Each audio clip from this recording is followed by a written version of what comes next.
आज हम कर रहे हैं miscellaneous exercise chapter 2। Question number 1 है इसका। हमें दो फंक्शन गिवन है, एक fx दूसरा gx। fx function x square है जब x की वैल्यू 0 से 3 तक है, और fx is equal to 3x है जब x की वैल्यू 3 से 10 तक है। ऐसे ही gx function is equal to x square है जब x की वैल्यू 0 से 2 तक है, और 3x के इक्वल है जब x की वैल्यू 2 से 10 तक है। हमें क्वेश्चन में शो करना है कि f तो फंक्शन है और g फंक्शन नहीं है।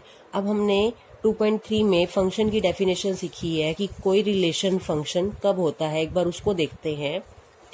कोई रिलेशन फंक्शन कब होता है, हमने किया था कि हमारे पास अगर बहुत सारे ऑर्डर्ड पेयर हैं, फॉर एग्जांपल 1 1 -1 1 2 4 3 9, कुछ भी कह लीजिए आप, ठीक है।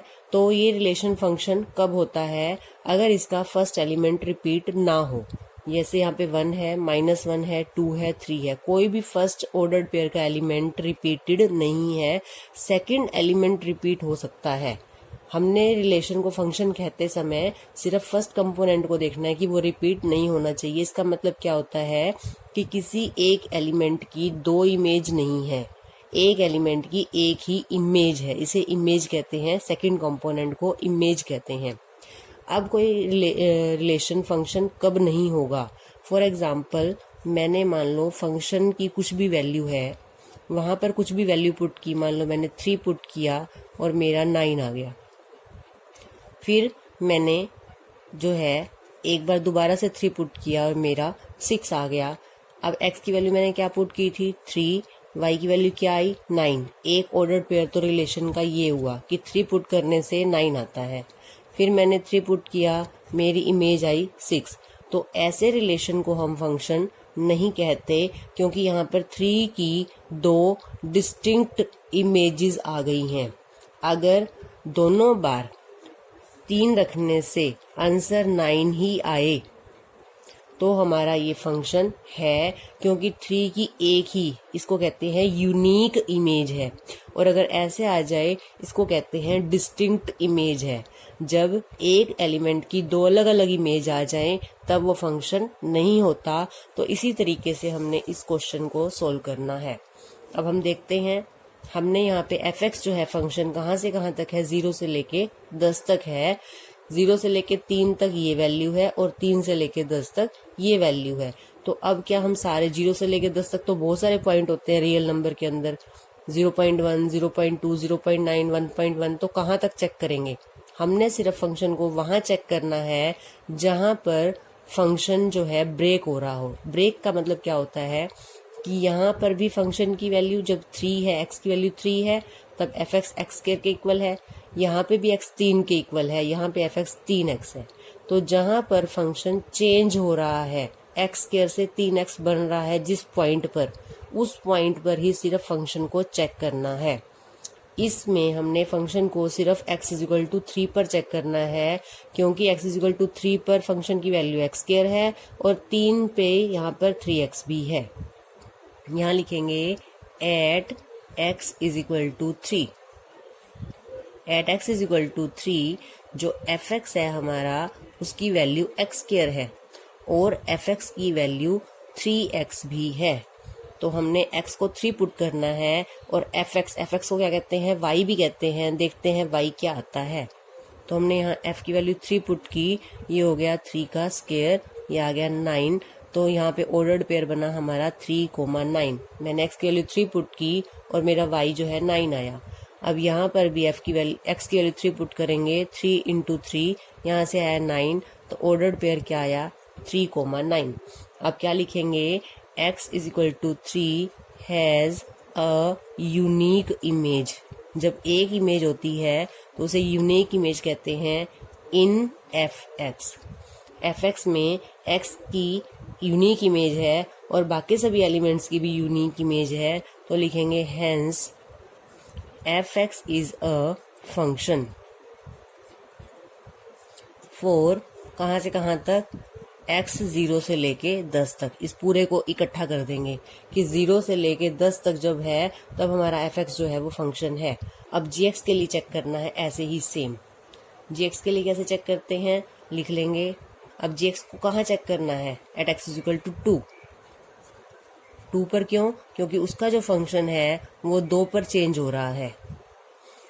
gx की वैल्यू क्या है, एक्स स्क्वायर, और एक gx की वैल्यू क्या है, 3x। यहाँ देखेंगे यहाँ पर 2 पर चेंज हो रहा है, 2 तक वैल्यू एक्स स्क्वायर है और 2 पर वैल्यू 3x है। 2 पर चेंज हुआ तो हमने 2 पर चेक करना है gx को, fx को हमने 3 पर चेक किया था। यहाँ पे रखेंगे g2, ये हो गया 2 का स्क्वायर, क्या आ गया 4। तो ऑर्डर्ड पेयर क्या बना हमारा, 2, 4। यहाँ पे क्या रखेंगे, g की वैल्यू, x की वैल्यू 2, 3 इंटू 2, ये आ गया 6। ऑर्डर्ड पेयर क्या बना, 2, 6। अब हम क्या देख रहे हैं, यहाँ पे x की वैल्यू 2 रखने से y के 2 अलग अलग आंसर आए हैं, यानी इमेजेस डिस्टिंक्ट हैं। डिस्टिंक्ट मतलब अलग अलग हैं। क्या लिखेंगे, x is equal to 2 has 2 distinct images, hence gx is not a function for x lies between 0 से 10। तो ये हमारा फर्स्ट क्वेश्चन है। इन क्वेश्चन में हमें फंक्शन गिवन है एक्स स्क्वायर और हमें ये फाइंड करना है f of 1.1 minus f1 bye में 1.1 माइनस 1। पहले हम f ऑफ 1.1 निकालेंगे। f ऑफ 1.1 निकालने के लिए x की जगह 1.1 पुट करेंगे तो ये हो जाएगा 1.1 का square. f1 is equal to 1 square. अब हमें जो फाइंड करना है वो लिख लेते हैं f of 1.1 minus f1 bye में 1.1 माइनस 1। वैल्यू पुट कर देंगे, 1.1 का स्क्वायर f 1.1 की जगह माइनस 1 का स्क्वायर बाय में 1.1 माइनस 1। आप चाहो तो उसका स्क्वायर खोल सकते हो। मैं यहाँ पे a square minus b square की आइडेंटिटी लगा रही हूँ, a plus b into a minus b by में 1.1 माइनस 1। ये कैंसिल हो जाएगा, इससे क्या बचा 1.1 प्लस 1 और ऐड करेंगे तो क्या आएगा 2.1। यहाँ हमने क्या आइडेंटिटी लगाई है, a square minus b square is equal to a plus b into a minus b. Question number 3 की स्टेटमेंट है fx इज इक्वल टू, ये फंक्शन गिवन है हमें। अब हमें ये पता है और हमने हमेशा 10th में भी किया है कि अगर कोई p बाई क्यू की फॉर्म है तो कभी भी नीचे वाली रकम यानी कि हर, यानी कि डिनोमिनेटर, जिसे क्या बोलते हैं डिनोमिनेटर, कभी भी 0 नहीं होना चाहिए। p बाई क्यू की फॉर्म में है, q can never be equal to 0। तो हम यहाँ पे यही बात लिखेंगे कि कोई फंक्शन fx अगर p बाई क्यू की फॉर्म में है, fx is equal to p by q, q is not equal to 0। ठीक है, तो हमने लिखना है देयरफॉर fx इज डिफाइंड। तो fx कब डिफाइंड होगा, इफ जो क्यू है हमारा, क्यू क्या है हमारा, x square minus 8x plus 12 बराबर नहीं है 0 के, यानी ये वाली जो हमारी रकम है ये 0 के इक्वल नहीं होनी चाहिए। तो इसी को सोल्व करना है हमने। X square minus 8x plus 12 is not equal to 0। 0 क्यों नहीं होना चाहिए, क्योंकि डिनोमिनेटर कभी भी 0 नहीं हो सकता, तो वहाँ पे फंक्शन नॉट डिफाइंड हो जाएगा। इसके फैक्टर बना लेते हैं, x square minus 6x minus 2x, 6 to 8 होते हैं, 6 to 12 होता है, plus 12 is not equal to 0। x common आ गया, x minus 6 minus 2 x minus 6 not equal to 0।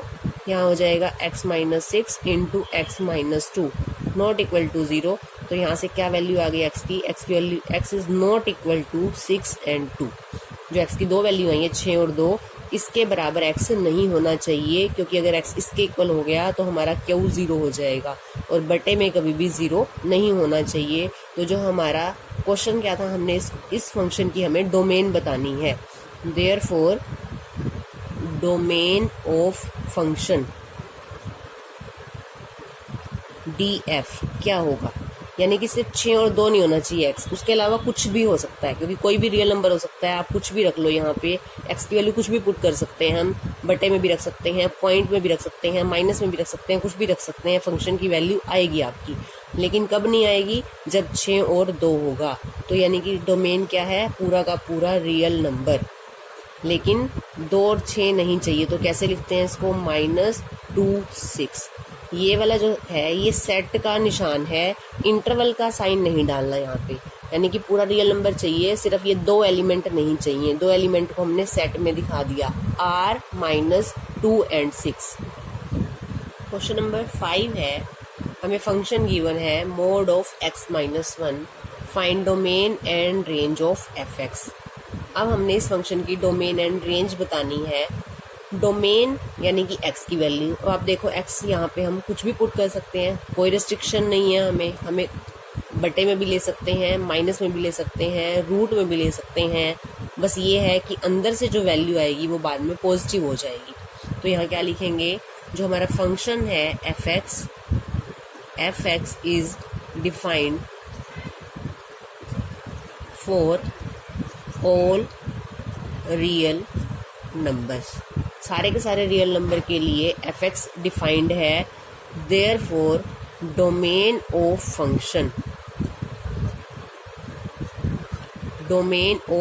Function यानी कि df क्या आएगा, रियल नंबर। कुछ भी आ सकता है, वो कोई भी वैल्यू पुट करें हम, हमारा आंसर आ रहा है। अब बात करते हैं रेंज की। रेंज यानी कि y क्या है हमारा, अब हमने क्या निकालना है, रेंज ऑफ फंक्शन।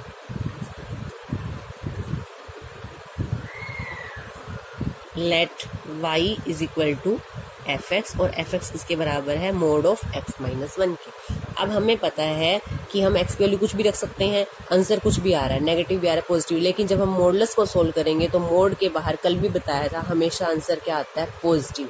क्या 0 आ सकता है, हाँ 0 भी आएगा, क्योंकि अगर मैं 1 रखूंगी तो 1 - 1 क्या आएगा, 0। -1 रखूंगी, -1 -1 -2 हो जाएगा, मोड सोल्व करेंगे तो 2 हो जाएगा। यहाँ पे 2-4 रख के दिखा देती हूँ मैं सोल्व करके।